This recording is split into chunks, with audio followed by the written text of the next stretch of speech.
Suppose कीजिए कि आप एक गायनोकोलॉजिस्ट हैं और आप अपने ऑफिस में बैठे हुए हैं। आपके पास एक लेडीज चल के आती है जो कि थोड़ी सी मोटी है और उसके फेस के ऊपर बाल भी हैं, मतलब थोड़े थोड़े हेयर्स हैं, मतलब उसे हेयर सुटिज्म है।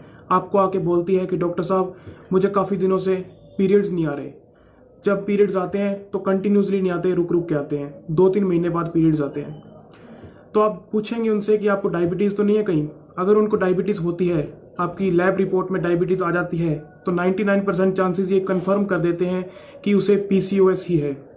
पीसीओएस पॉलीसिस्टिक ओवेरियन सिंड्रोम या कहें तो पॉलीसिस्टिक ओवेरियन डिजीज। नमस्कार दोस्तों, मेरा नाम है डॉक्टर मनीष शर्मा। आज हम बात करेंगे पीसीओएस के बारे में। पीसीओएस पॉलीसिस्टिक ओवेरियन सिंड्रोम के बारे में हम डिटेल में बात करेंगे। इसे हम एक कहानी के फॉर्म में याद करने की कोशिश करेंगे ताकि जो कहानी है हमारे दिमाग में अच्छी तरह से बैठ जाए, हम उसे कभी भी ना भूलें। जो हमने आपको पहले एक केस दिया था, केस में आपको सिम्टम्स उसके पूरे के पूरे हमने एक्सप्लेन करने की कोशिश की थी। अब आगे हम उसके बारे में डिटेल में देखेंगे।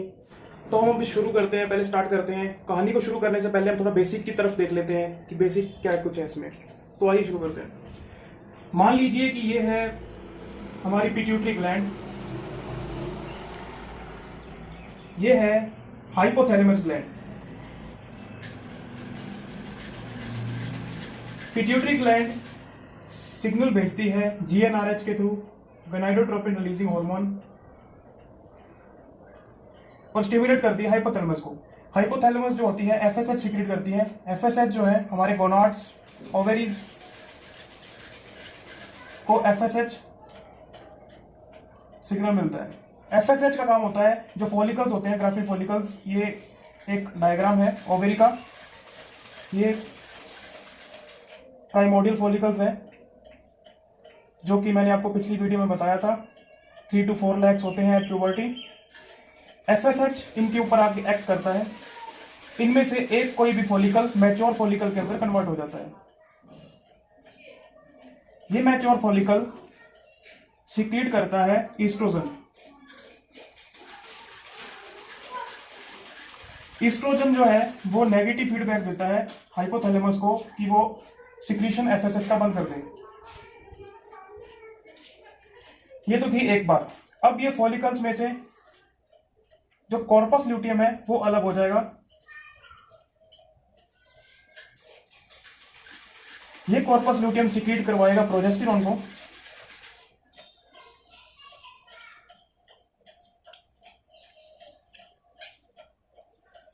प्रोजेस्टेरॉन नेगेटिव फीडबैक देता है हाइपोथैलेमस को ताकि वो सिक्रीशन कम कर दे एलएच का। एलएच का काम होता है यहाँ पे जो ये फॉलिकल बना हुआ है मैच्योर फॉलिकल, इसको ब्लास्ट करवाना, इसको ब्रस्ट करवाना।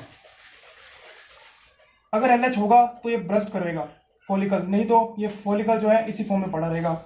इसके फॉलिकल के ब्रस्ट होने के टाइम पे जो इसका साइज है वो कम से कम 20 नैनोमीटर कंपल्सरी है। अगर इससे साइज छोटा होता है तो एलएच इस पे एक्ट नहीं कर पाएगा और इसका आगे ब्लस्ट नहीं हो पाएगा। और सेकंड काम, एलएच का सेकंड काम क्या होता है, यहाँ पे देख लेते साइड में। एलएच जो होती है, सपोज कीजिए कि ये एक ओवरी है, ये प्राइमोडियल फॉलिकल्स पड़े हैं यहाँ पे एक मैच्योर फॉलिकल है। ये जो सेंट्रल पार्ट है इसे हम बोलते हैं स्ट्रोमा।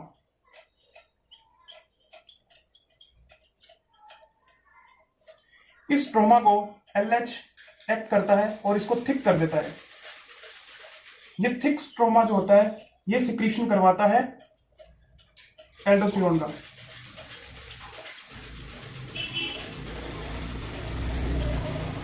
और फ्री एल्डोस्टेरोन जो होता है वो हमारे ब्लड सर्कुलेशन के अंदर घूमता है और हिरसुटिज्म करवाता है, जिससे कि लेडीज के फेस के ऊपर हेयर्स ग्रोथ होनी शुरू हो जाती है। तो मेन हम मैकेनिज्म समझते हैं कि इसका मैकेनिज्म क्या है। मेन पहले हमने जनरल बात हमने कर ली सारी की सारी। अब हम मेन मुद्दे पे आते हैं कि देखते हैं आगे क्या होता है। ये पिट्यूटरी है, ये ओवेरी है, ये स्ट्रोमा पार्ट है ओवेरी का। यहाँ पे फॉलिकल्स हैं, एफएसएच आया हाइपोथैलेमस से। इनमें से मैच्योर होना होता है जनरली। FSH इनके ऊपर एक्ट करता है, ये मैच्योर हो नहीं पाता। क्यों नहीं हो पाता? क्योंकि ये जो लेडीज है, मैं जैसे कि आपको पहले बताया था कि इंसुलिन से रेजिस्टेंस है।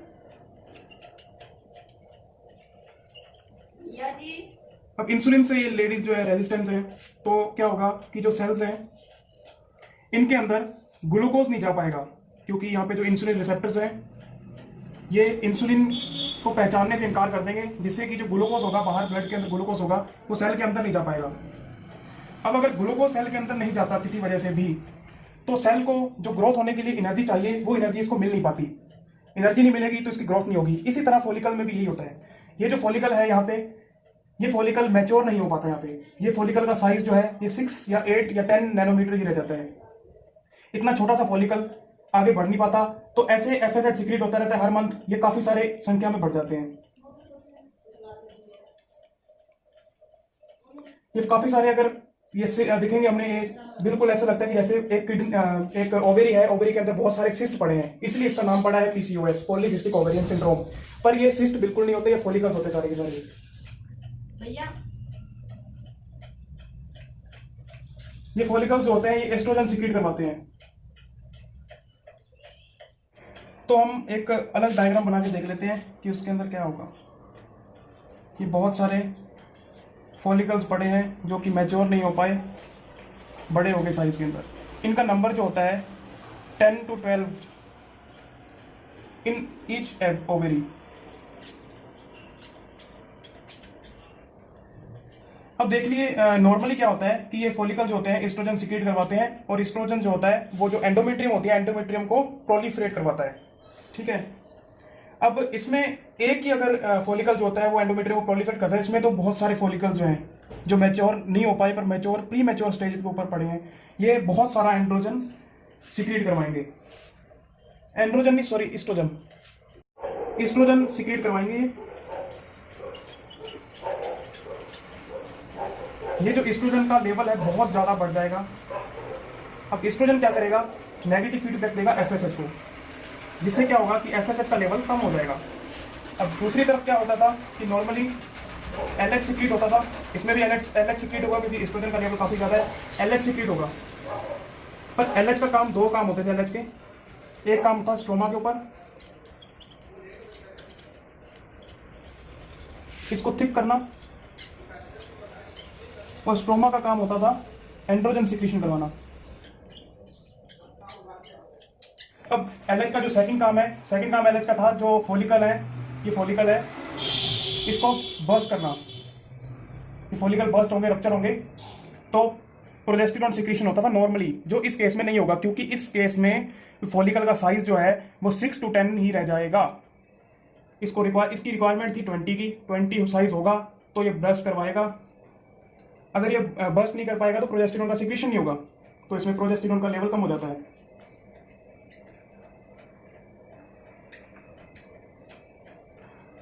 हमने अभी तक क्या क्या चीजें देख ली, उसको एक बार समराइज कर लेते हैं साइड में। इसमें हमने देखा कि एस्ट्रोजन का लेवल बहुत हाई मिलेगा। नंबर सेकंड, प्रोजेस्टेरोन का लेवल कम मिलेगा।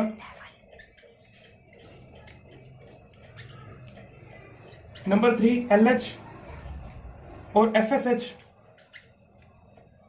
का जो रेशियो है वो 3:1 मिलेगा, क्योंकि FSH जो है इसमें वो एस्ट्रोजन के कारण, नेगेटिव फीडबैक के कारण FSH का लेवल कम हो जाता है इसमें, और LH का लेवल बढ़ता ही रहता है। तो हमने ये मेन बात कर ली इसके मैकेनिज्म की। अब आगे हम देखेंगे इसके साइंस क्या होते हैं, सिम्टम्स हमने पहले देख चुके थे हम इसके पहले ही। उसके बाद हम इसकी ट्रीटमेंट की बात करेंगे, और हिर्सुटिज्म का ट्रीटमेंट करेंगे, एनोवुलेटरी साइकिल जो होती है उसका ट्रीटमेंट करेंगे। हम थोड़ी सी बात कर लेते हैं हिर्सुटिज्म के बारे में कि हिर्सुटिज्म कैसे होता है, कौन कौन से हॉर्मोन्स से इफेक्टेड होता है हिर्सुटिज्म, देख लेते हैं अभी। हिर्सुटिज्म में क्या होता है कि जो एल्डोस्टेरोन होता है इसका लेवल हाई होता है, इसके कारण स्ट्रोमा, थिक स्ट्रोमा। ये थिक स्ट्रोमा किसके कारण होता है? LH। अब एल्डोस्टेरोन का जो लेवल होता है हाई होता है, ये लिवर के अंदर जाता है। लिवर के अंदर एंजाइम होता है sex hormone binding globulin, sex hormone binding globulin. ये क्या करता है, जो एल्डोस्टेरोन होता है उसको बाइंड कर लेता है।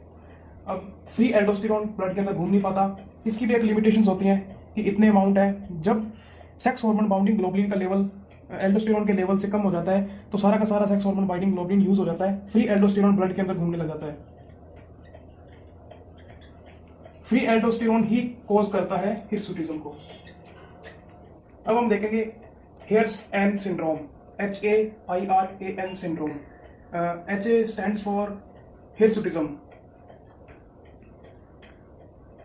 हिर्सुटिज्म के बारे में हम पहले देख चुके हैं। सेकंड नंबर पे IR stands for insulin resistance. Third number पे AN stands for acanthosis nigricans.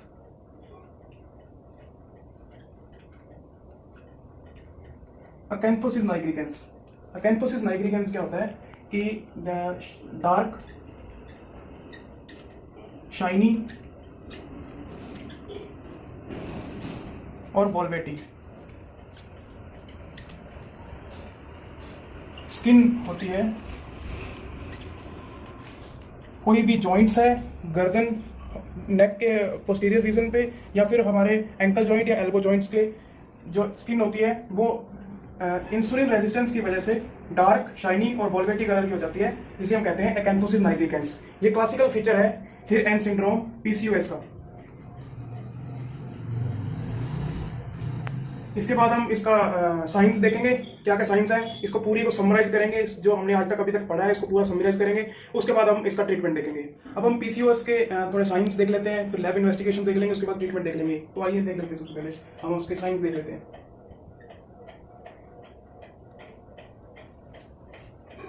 Science में हम सबसे पहले हम देखेंगे साइन कौन सा आता है, एमेनोरिया। सेकंड नंबर पे एनोवुलेशन।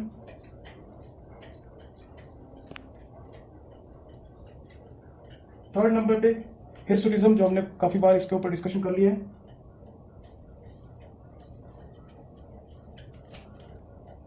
थर्ड नंबर पे ओबेसिटी। Fourth oligomenorrhoea.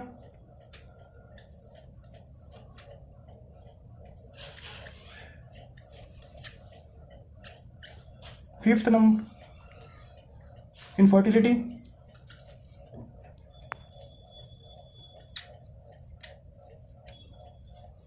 सिक्स्थ हम जो पहले से बात करते आ रहे हैं इंसुलिन रेजिस्टेंस के बारे में।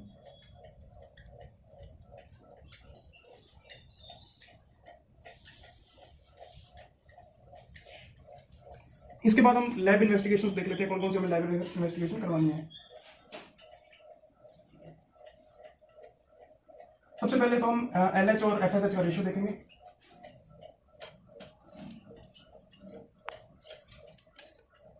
जो कि हमें 3:1 रेशियो मिलेगा हमें।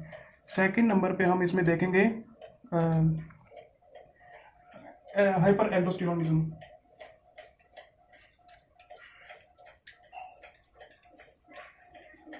थर्ड नंबर पे हम इसमें देख सकते हैं एस्ट्रोजन लेवल हाई होगा, राइज होगा।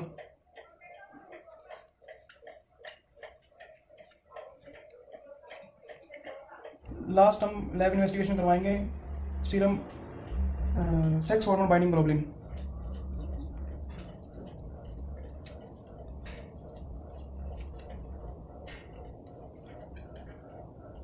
ये हम 4 जो है लैब इन्वेस्टिगेशन करवाएंगे और 6 इसके साइंस है। सिम्टम्स हमने पहले देख लिए थे सारे के सारे, कौन कौन से थे।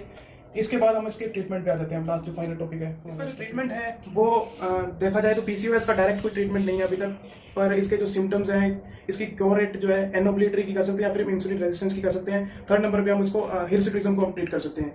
तो सबसे पहले हम जो इसकी एनोबिलिटी साइकिल है उसको प्रिवेंट करने के लिए क्या कुछ कर सकते हैं वो देख लेते हैं हम। ट्रीटमेंट में सबसे पहले जो वेट गेन कर रखा है उस लेडीज ने, जो मोटी लेडी हमारे पास आई थी क्लिनिक में, सबसे पहले उसको हम कहेंगे कि थोड़ा वेट रिड्यूस करे, वेट लॉस। सेकंड नंबर पे जो इंसुलिन रेजिस्टेंस थी उसको हम प्रिवेंट करने के लिए इंसुलिन रेजिस्टेंस IR ले देता हूं।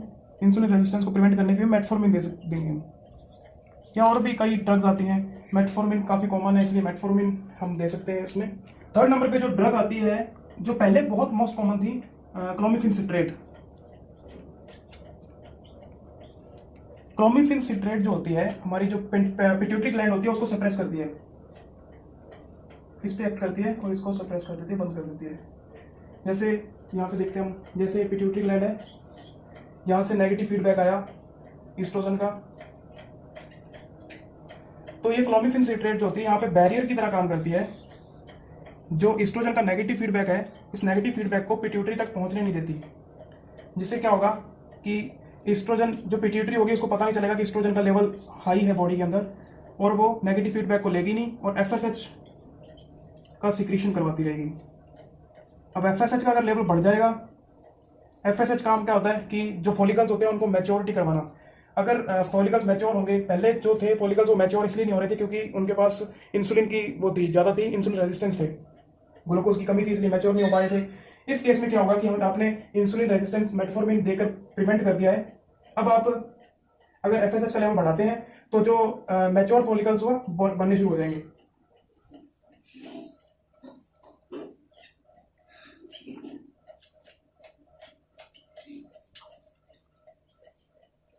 फोर्थ नंबर पे इसमें जो ड्रग आती है, मोस्ट इंपॉर्टेंट है आज के लिए, एरोमेटेज इनहिबिटर।